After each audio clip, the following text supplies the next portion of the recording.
Pada pekan kedua bulan Februari, KPK melantik 21 orang penyidik dan penyelidik yang akan ditempatkan pada Kedeputian Bidang Penindakan dan Eksekusi.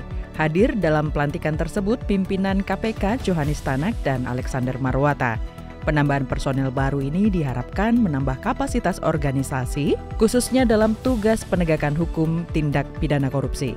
Sebelum dilantik, para personel ini telah mengikuti pendidikan dan pelatihan pembentukan penyelidik dan penyidik. Dalam prosesnya, seluruh peserta dinyatakan lulus dan memenuhi syarat untuk diangkat menjadi penyelidik dan penyidik KPK. KPK dan Kejaksaan Republik Indonesia menyepakati kerjasama, koordinasi, dan supervisi dalam penanganan perkara tindak pidana korupsi. Kesepakatan tersebut dituangkan dalam perjanjian kerjasama yang ditandatangani oleh Deputi Bidang Koordinasi dan Supervisi KPK Didik Agung Wijanarko dan Jaksa Agung Muda Bidang Tindak Pidana Khusus Febri Adriansyah. Penandatanganan perjanjian kerjasama atau PKS ini bertujuan untuk menyamakan persepsi dalam koordinasi dan supervisi penanganan perkara tindak pidana korupsi. PKS ini diharapkan dapat meningkatkan optimalisasi dan percepatan hasil penyelesaian penanganan perkara tindak pidana korupsi, serta terciptanya sinergitas antara kedua lembaga. Setelah reformasi bergulir pada 1998, pers Indonesia mengalami perkembangan yang luar biasa, terutama dalam mengekspresikan kebebasan. Hal ini ditandai dengan munculnya media-media baru, terutama media elektronik yang memberikan informasi untuk masyarakat. Dalam peringatan Hari Pers Nasional 9 Februari 2023, Ketua Komisi Pemberantasan Korupsi Firly Bahuri menyoroti besarnya kiprah dan andil besar pers dalam penanganan korupsi di tanah air. Berbagai karya insan pers telah membuka wawasan yang luas bagi masyarakat, khususnya masyarakat Indonesia. Ia juga menyampaikan terima kasih kepada rekan-rekan wartawan yang telah mengabdi kepada bangsa dan membantu KPK dalam mencerdaskan anak bangsa agar tidak korupsi. KPK senantiasa memandang insan pers layaknya rekan seperjuangan. KPK mendukung sinergi bersama dengan media dan pers untuk memberantas korupsi di Indonesia.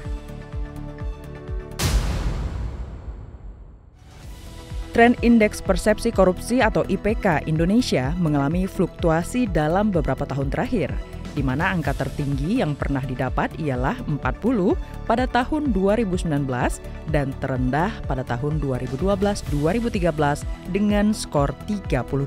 Hal ini pun menjadi pembahasan dalam rapat dengar pendapat atau RDP KPK bersama Komisi 3 DPR.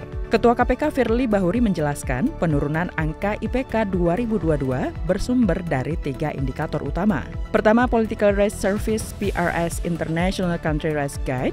Kedua, IMD World Competitiveness Yearbook. Dan ketiga, Political Economic Risk Consultancy PARC Asia Risk Guide. Ketiga aspek ini sangat berpengaruh pada sektor prioritas di Indonesia, yaitu sektor dunia usaha, sektor politik, dan sektor layanan publik. KPK tidak henti menjalankan program pemberantasan korupsi, baik pada sektor pendidikan, pencegahan, dan penindakan. Program ini tentunya akan berjalan secara efektif jika didukung oleh berbagai pihak, utamanya lembaga negara, DPR, DPRD, APH, Pemda, dan masyarakat mau berkolaborasi bersama.